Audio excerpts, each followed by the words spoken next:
As it walks, I can still see some very slight oscillations like jiggles back and forth. I can also tell right away that those shins or whatever the lower leg parts are structural. After I complained about the competition doing a frame-by-frame analysis, he's going to take the covers off. I know there's a lot of things we couldn't tell before. With the covers on, they look smaller well. Well, basically, after the chancellery verdict today, was wondering, my goodness, what's Elon doing tonight? We know he's in the Optimus lab looking at everything and not letting it distract him. This is Optimus. Tesla's amazing. Humanoid robot Optimus. In this video, we'll take a close look at Optimus, from its amazing walk and complex design to its possible charging methods, and some interesting insights into how motion capture is changing its development. But before we start, don't forget to hit the like button and subscribe button to join our growing Tesla stock news community. We've got all the latest Tesla updates, stock insights, and innovative tech discussions waiting for you. So buckle up, because Tesla is bringing the future of robotics to you. But first, let's explore the fascinating world of Optimus to really understand why it's making waves in the tech industry. Elon shocked everyone with Optimus the walking robot at what I think is the Palo Alto factory, but I can't be sure. It makes sense that it would be there. Now, for the interesting part, we got to see Optimus walk. It looks amazingly real and has good body weight distribution, but there are some small movements in its walk, just little jiggles. Back and forth, you can see a yellow tag on its side and a tether hanging from its back. This is usually connected to the bot, but they took it off for the walking demonstration. Also, the skin has been removed from the lower leg parts, which proves that they are structural. There is a noticeable toe off and a slight bend in the leg, so the walk is not completely straight-legged. This is similar to what we saw in the December video. Elon Musk's request for frame-by-frame study has paid off. Now that the covers are off, we can see the inner mechanisms a lot better. The leg motors, especially the hip ones, look smaller and more streamlined than they did before. Compared to some other robots on the market, Optimus looks pretty skeletal, like a stick figure. The shoulder that was hidden before now shows its Y-path system, which is made up of 3 connected joints. The cable routing also looks well organized. It's hard to tell the exact angle, but there seems to be a slight tilt from horizontal. We can clearly see the fans that are cooling the battery. They are probably cooling a liquid rather than air, which might be more important during charging than normal operation. When thinking about the energy dynamics of the battery pack, it's important to remember that the robot's heat generation affects not only certain areas, but its whole body. For high-speed charging to work, active cooling becomes essential, but it's hard to tell if there are fans on the other side. For this reason, the notable heat emission zones seem to be concentrated around the underarm and armpit areas, similar to a human sweating. This means that the bot may experience higher temperatures during operation. Revelation is in how Optimus is tethered. Previously, he was tethered through the top of the head, but this way seems to have been thrown out. One possible reason for this change is so that the neck doesn't have to carry the weight of the whole body. Even though it has a lot of heavy parts like batteries, CPU, GPU, and FSD chips, the Optimus has an incredibly simple design.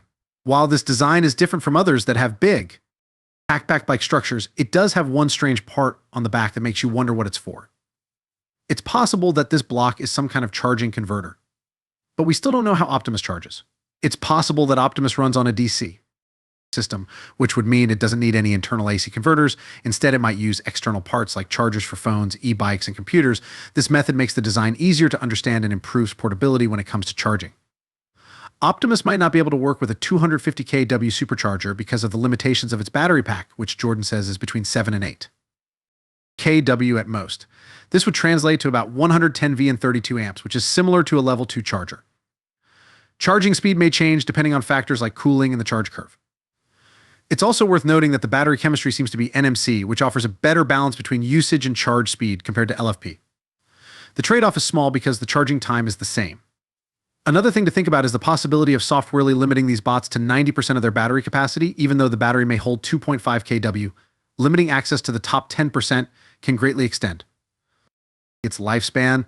This method might work better for humanoid robots than for cars, where an extra 10% of range is more important. Also, having charging stations nearby lets the batteries drain more quickly than in cars, which might have to travel farther to reach a charging point. If we look more closely at Optimus, we can see that its wrist has 2 joints with some slot that lets it move in many ways. These joints look like spherical joints and can rotate and move in different ways, like a human hand. One important change is that the shape now makes the wrist smaller and thinner. Optimus also has more streamlined parts in the hip and crotch area, and the motors are noticeably smaller. This streamlined design makes the robot look better and work better. Because of the different axes of motion needed for humanoid movement, the hip joint's center of rotation seems to be a little lower than a human's. This change to the design may shorten the bot's stride and slow it down at its fastest speed, but it fits with its intended use in factories where a fast walking speed of about 5 mph is not necessary. As we look at the elbow mechanism, we can't say for sure if it has changed significantly without seeing better pictures, but it seems to be mostly the same as the previous design. Interestingly, we can see a heat sink in the front of Optimus, which suggests that it has a lot of computing power. The fans are also easy to see, which means that it has a cooling system that likely circulates cooling liquid around the batteries, CPU, GPU, and FSD components. Now let's take a closer look at that complicated mechanism inside Optimus. It's a bit hard to see how it all works because we're looking at it from the limited's point of view. Remember that the previous version had that noticeable black part that went over the top, which made it easier to see, but this new design seems to have streamlined it. When you have time to look at different pictures and maybe get access to better ones, moving the axis of movement further back does make some things clearer. We're not able to download the film right now so we can do a more in-depth analysis, but we'll do our best with what we have before moving on to Optimus's hip area. In comparison to the last version, the parts are clearly smaller and lighter, but some cables are now visible because they don't have covers on them. There are cable raceways that nicely surround these wires, which is different from some other robots that look like a mess of wires. Even without its skin, Optimus looks sleek and efficient. The team clearly put a lot of thought into making sure the design was clean and functional. Now, let's talk about the interesting topic of leg movement. It's clear that Optimus's knees never lock out completely. They keep a slight bend throughout the walking cycle. This is a classic challenge in robotics, being able to mimic the natural gait of a human. Optimus's hip and torso can move in impressive ways, mimicking the small weight shifts and rotations of a human walker. When we look at the arm mechanisms, we see that the elbow joints are mostly the same as they were in earlier versions. One of the most impressive improvements to Optimus is that the wrist device has become more streamlined and small. Tesla fans and people who are always on the lookout for the next big thing in the stock market can't just watch from afar. Seeking Alpha has everything you need to know about Tesla, Tesla stock price goals, Tesla inventions, and everything else Elon Musk. Find it here is the best online news sites about Tesla. Skip the crap that the mainstream media says about him and get right to the facts. There is a discount link in the text that you should click on. Now let's look at the balance of the torso again. It looks like the bot's weight has moved to its left side and it's rotating as it walks, which is a sign of proper locomotion. For those who don't know, this is what a physical object like Optimus needs to stay stable and not fall. Walking is mostly controlled falls, where each step is an exact move to keep from landing on your face. It's a delicate dance of balancing, and get better, the footage seems to have been taken around 6:30 p.m. in Palo Alto, leaving us to wonder if it's late work or the start of the evening shift. It's also interesting that there aren't any familiar faces from the team, which makes us think it might be a different crew. Keep an eye out for Elon's possible post later tonight, because he likes to share more information.